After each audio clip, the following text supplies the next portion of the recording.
Salut à tous. Aujourd'hui, on va parler de Sebastian Vettel.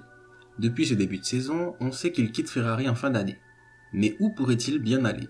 Quel avenir pour le quadruple champion du monde? Sebastian Vettel, c'est un très bon palmarès. Il compte 244 courses, a réalisé 57 pole positions, 120 podiums et 53 victoires. Il a décroché le titre mondial 4 années consécutives entre 2010 et 2013 pour l'écurie Red Bull. Il quittera cette écurie après une année 2014 sans succès et rejoint la très convoitée Scuderia Ferrari. Durant sa première saison chez les Rouges, il termine 3e du championnat pilote avec 13 podiums. Il faut ensuite attendre 2017 pour voir à nouveau de bons résultats. En effet, il termine vice-champion du monde derrière Hamilton cette année-là. En 2018, il possède la voiture pour venir prétendre au titre de champion du monde, mais une série d'erreurs le destine à rester vice-champion. Et c'est là le début des ennuis, si on peut dire. En effet, en 2019, Vettel ne remportera qu'une seule victoire et ne sera classé que 5e au championnat.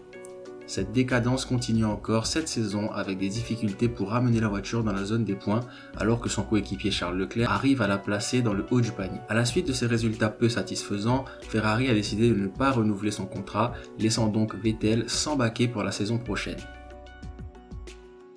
L'explication la plus probable au manque de performance de Vettel serait un manque de motivation dû à un manque de confiance et de bien-être dans son équipe actuelle. En effet, pour performer, un pilote a besoin de se sentir en confiance.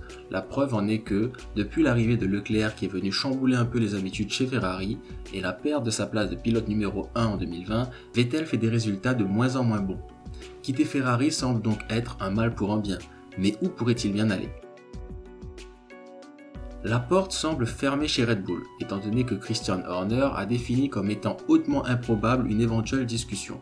De plus, dans une interview pour Sky Sports F1, le pilote allemand confiait ne pas désirer être en Formule 1 juste pour être en Formule 1. S'il court, c'est pour gagner. Il a un bon palmarès et il en est conscient et souhaite avant tout améliorer ses chiffres et se battre pour le titre. Il ajoutera que seulement une voiture le permet à l'heure actuelle. Cela laisse penser que Vettel ne souhaite pas courir pour des écuries qui se battent pour le milieu de la grille. Mais quelles options lui reste-t-il? Avec l'annonce du renouvellement de Bottas chez Mercedes, pas grand-chose. On peut voir une Racing Point très controversée mais compétitive cette saison, mais aurait-il le budget pour se payer un Vettel? Une autre solution pour Vettel serait une année hors de la F1. Lors de la même interview, Vettel n'exclut pas la possibilité d'un arrêt temporaire avant un retour en F1 plus tard, en se basant sur l'exemple du retour de Fernando Alonso chez Renault en 2021. Et vous, que pensez-vous de ces différentes possibilités? Où sera Vettel en 2021 selon vous? Et a-t-il encore un avenir en F1? N'hésitez pas à laisser un commentaire, à mettre un pouce bleu et à vous abonner pour plus de vidéos. À fond!